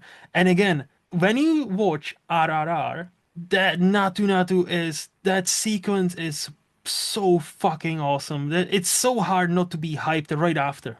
Still haven't watched it. Really? It's one of those ones where it's just like we were having a discussion. Hmm. Other recording about like sometimes Yep. if it's that long of a film and you just can't fit it into, and that was it. 100%.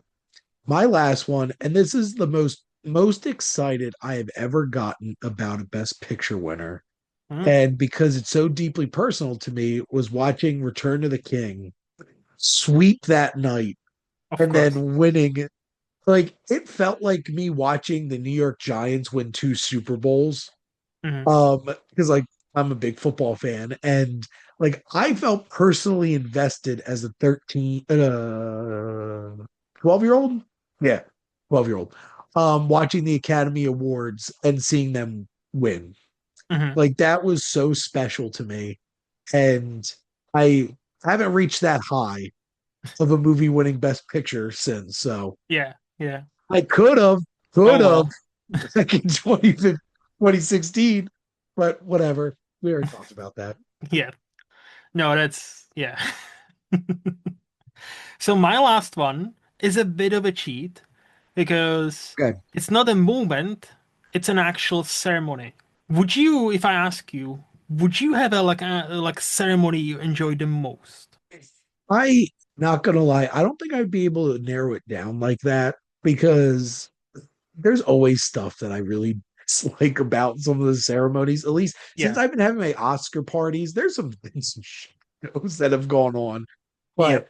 But what's the ceremony you want to highlight? So, like my last one would be when I first watched Oscars live, which was the 2009 Oscars 81st Academy Awards, hosted by Hugh Jackman, and for many reasons. So first, we'll talk about a One showman. of my favorite hosts for See, sure. so talk about a greatest showman. Before he became greatest showman, he was one of Yeah, the greatest one-time hosts. Like the opening number is fascinating. It's great. It's funny. It's charming. The Heath Ledger being, awarded his post-mortem Oscar, and it was done in a way where, like, I believe it was Alan, what's his name? The Little Miss Sunshine actor. Alan Arkin. Yes, Alan Arkin, thank you. He opened the envelope and everybody knew it was going to be him, so there was not even a pause. He just opened the envelope like Heath Ledger, Dark Knight, and his family accepted Oscar, for him.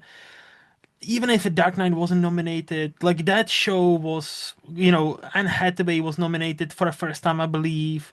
Like, Angelina Jolie was nominated. Like, it seemed like it was one of those shows that everything felt like this is how it should have been. Even if, like, not every single like movie I would like to be nominated was nominated, but Hugh Jackman, like I don't remember any awkward jokes, any this didn't work. Okay. I just remember having absolute blast despite the fact I had to go to school like pretty much the moment it finished because it finished right around 7, so I started to prep for a full day in high school.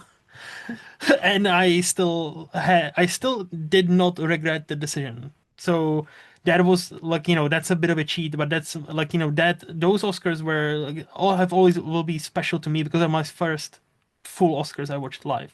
They need to do more showman type Mm-hmm. Mm-hmm. hosts like that. And Yes, Hugh Jackman was amazing. he was. He was.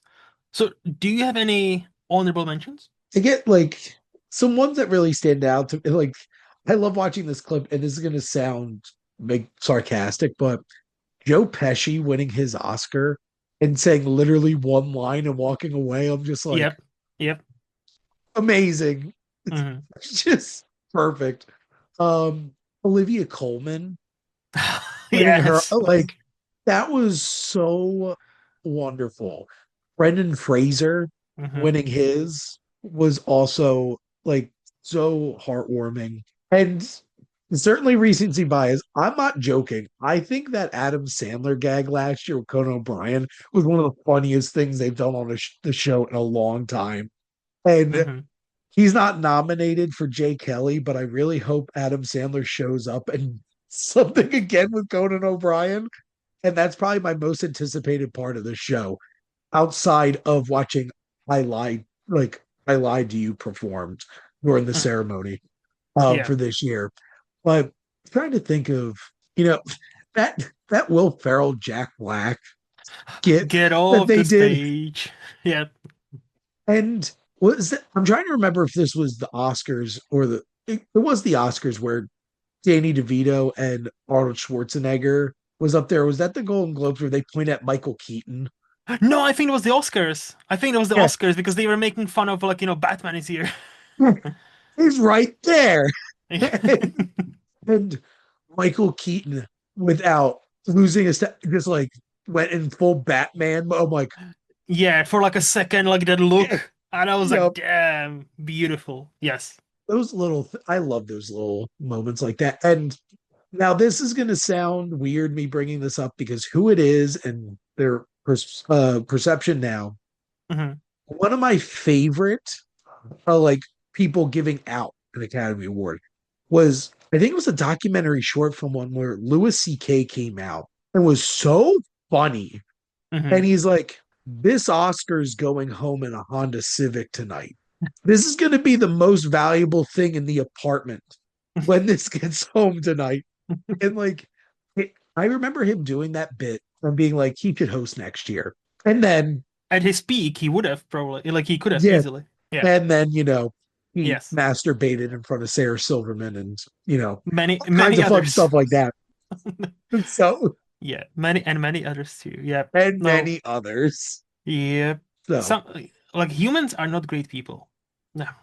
But for me, like obviously, like my Czech bias will be showing at some point. So, us or Czech Republic winning for Kolia in like '94, I think, and that was obviously great. We haven't been even nominated for Best Foreign Feature in over 2 decades now. So, woo-hoo. um or watch for Czechoslovakia for like closely observed trains one for like in 1967. That's a great movie, that's a great win. mhm. Obviously Miloš Forman, winning the year of Jaws over Steven Spielberg is, to me, that's like if this was me, I'm just gonna say if Miloš Forman was a better man than me. If I did that in the year of Jaws, I would never let that go. I would be like, I did this, because holy shit. So he was a better man. Unfortunately, he was a better man than me, because that to me is fucking wild. Even his own kids in a documentary, like What Doesn't Kill You, they say, even my kids, when they come to visit me in America, they didn't want to see my movie. They're like, Dad, we heard a lot of things about Jaws. Let's go watch Jaws. And I'm like, damn, that Damn. must fucking suck. But also fair, because he made a movie that's not really for kids. Yeah. But Halle Berry winning her Oscar and like having that speech about opening doors to all the for all the black women and to all the black men, that kind of aged poorly, because like Academies made some questionable choices as far as like best leading actress. There have been quite a few best supporting actress, but leading. Hmm. So, but it's emotional speech. It's a great speech. Like Halle Berry deserved it for Monster. If you've seen Monsters Ball, holy that's a hell of a performance. And lastly, again, joyous Ben Affleck and Matt Damon winning for screenwriting. They didn't like seem like they didn't think they will. Ben Affleck voice cracks, so he sounds like a teenager for like 2 seconds because he's so hyped and excited, and they are thinking they're moms and stuff. It's like, this is insane that they won for Goodwill Hunting for writing that screenplay, and that joy on their faces. Like, imagine from with your best buddy writing a movie and then winning an Oscar for it. What a life. There you go. That was Hmm. certainly a special moment. And even like Robin Williams winning that night too. Hmm. Have Special you heard too. his Have you heard this Jack Nicholson story? From that night. Hmm. So it was the same year, if I'm not mistaken, Jack Nicholson won for As Good as It Gets, right? Yeah. His Oscar. So apparently he shared it on Graham Norton show. Apparently they were in backstage together when after they won already, both of them. And he apparently in his old Jack Nicholson looked at him like, Rob, now I have one for every decade. And he was like, "You bastard!" I had my first one, and you're like, "You bastard!" I thought it was a great story. I was like, and I miss Robin Williams every fucking day. So I thought it was He just did a worth great mentioning. Jack impression for He sure. he did the king of impressions. Like, Yep. Jack Nicholson about everybody. And I only wish to see what would his career look like now. Yeah. That would be so fucking cool. But anyway, But no, well, anyways, I think we've touched on some great moments. yep. Any closing thoughts on Oscars at all, Mr. Sheen? Tell me. It's my Super Bowl. I Same. love it. I can't wait for my, as we record, we're 2 weeks away from Yep. Oscars and can't wait for my Oscar party. And hmm we'll be watching Frankenstein, Train Dreams, and one battle after another, and then go right into the show. So I'm gonna rewatch in a cinema Train Dreams and Sinners because Nice. I have a friend from work who hasn't seen Sinners yet. So we're gonna see it next weekend, and the Train Dreams the Saturday just before the Oscars. And like I've seen Sinners in a cinema, so I'm less excited. I'm almost excited to revisit that movie, but Train Dreams to watch in a cinema, even at least once, Yep. I cannot fucking wait. I genuinely cannot wait. So like yeah, that's my excitement, and yeah, I'm looking forward to see what will happen, and I'm hoping to be right, and there will be more Sinners love than it's predicted. I just cannot wait. But Here's hope. here again, hope dies last, Shane. And yeah, but before we say goodbye, do you have a movie or anything you wanna quickly recommend? Pick Elvis Presley in concert, the new Baz Nice. Luhrmann documentary concert film.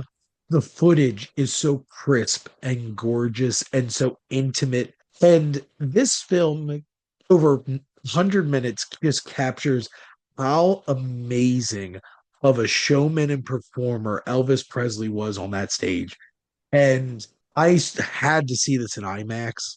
Like, hmm I went to a 3:30 showing on a Wednesday, left work early so I could get there hmm because I was not going to not see this in IMAX. And it was on the same level as watching Stop Making Sense, hmm the Talking Heads concert film in IMAX. There's the fluidity of how it was all edited together, the performances, the energy, and you're just seeing somebody putting themselves out there so raw, but also you're seeing somebody so passionate about performing and entertaining people, but also at the same time killing themselves right in Yep. front of you. And there's like a darker undercurrent to that because you can tell he's strung out and hopped up on drugs to make it through some of these concerts. He's profusely sweating hmm and like, but he left it all out there. And it was incredible experience. How high are you on the Elvis movie from Bass from a couple of years ago? I liked it. Okay. I I I wish it felt I wish it felt more like deeper than it felt hmm like it turned out to me. But I loved what he did with this documentary and putting this all together for Yeah. sure. Yeah. This is my number two film of the year so far. What's the number one? Bone Temple. Yes. That's a good answer. That's a Yep. very good answer. And then good luck, have fun, don't die. But isn't it technically 2025 movie? No, Is it not? no. Oh, it's one of those that will always be on IMDb as 2025 because it premiered in like two festivals in It September. didn't get released anywhere until Yeah, now. So yeah, yeah. Because I know friend of the show, Rowan, watched he it in saw like it. October. Yeah, in October, September already. Like, Yep. yeah. Mr. And I live in LA. yes, I know. And so yeah, if you go to like IMDb and Letterboxd, the year there is 2025, which kind of irritates me. But yeah, Yeah, no, most of the time IMDb is a bunch of crap because it's like, when did a human eye first land on this movie? yeah, It's like, that's not when it really got released, but whatever. no, no. But But no, anyway, that's yeah. For me, if it wasn't for the other movie I'm gonna mention, it would probably be Good Luck, Have Fun, Don't Die because that's a great movie. I had so much fun with that movie. But then yesterday I managed to catch because I had a half day off, so I managed to catch a movie in a cinema called Sirat. I know you're not as high on that movie, but I still need to process that movie. it's so yeah. Talk about processing because holy shit. Like no matter what you expect, I think this is a perfect kind of movie. Go into it as blindly as you can because no matter what you expect, it will take some wild turns. There is Sure a does. there is a something that happens halfway through. I'm not even gonna say what is it about. Well, no. Father and his son are looking for their daughter or for his daughter in North Africa, specifically Yep. Morocco. That's it. And there's a lot of rave music. It does it sound weird? Yes. Is it weird? Yes. Does it work?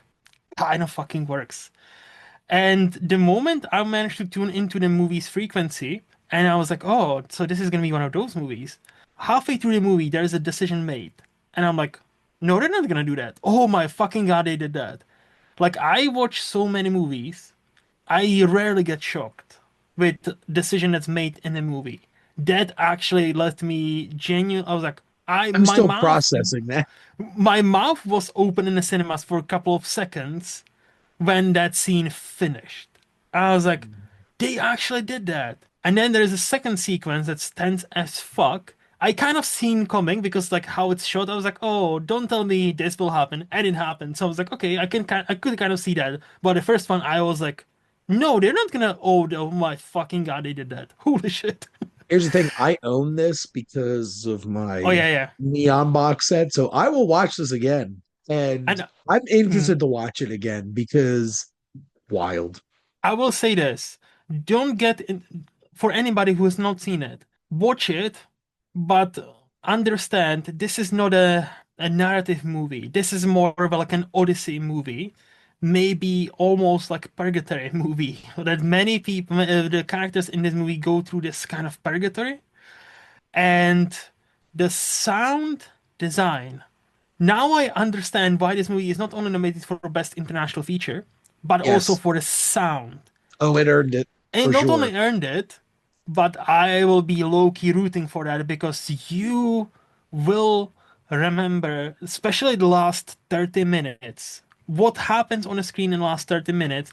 There is this interesting sound choice that happens in between the tense moments. And I'm like, Jesus fuck, this is captivating, this is tense, this is working, and this is one of those movies that either will work for you or will not at all. And you're like, what the fuck did I just watch? Because even the end is like, oh, this is the end, yeah? Oh yeah, credits are rolling. This sure is the end. And it took me a while to process everything I saw. I don't think I fully processed it, but I managed to lock in on that movie's frequency. And because of that, I respect the fuck out of it.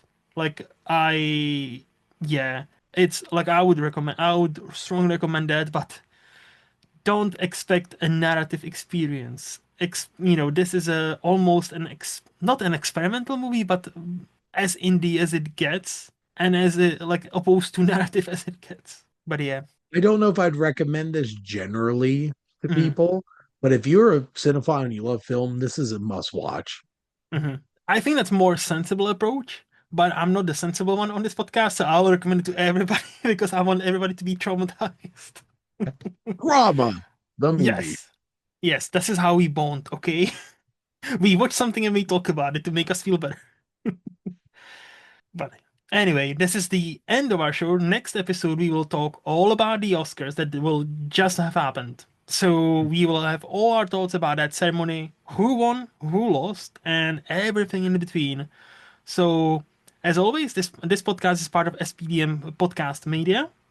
And Shane, when can people find you if they liked what you have to say? You can always head over to the Wasteland Reviewer Instagram page where I shamelessly plug all of my things and have my link tree to all the stuff that I do, my YouTube channel where I review all types of movies and have weekly shows, my podcast here on SPDM, my writing at Sif Pop and Knock Film, my own website, the Wasteland Reviewer blog.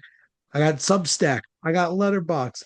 But you should also check out my film class if you're interested. For $10 a month, you can learn about the history of cinema and different genres and all different types of things about film over on School, Skool. Mm-hmm.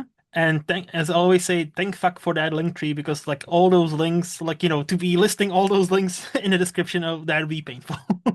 No, but yeah, unlike Shane, I only do this podcast and Letterboxd. So in Movies Lost on Letterboxd or on this podcast every other Friday. And yeah, until next time, bye bye. Why?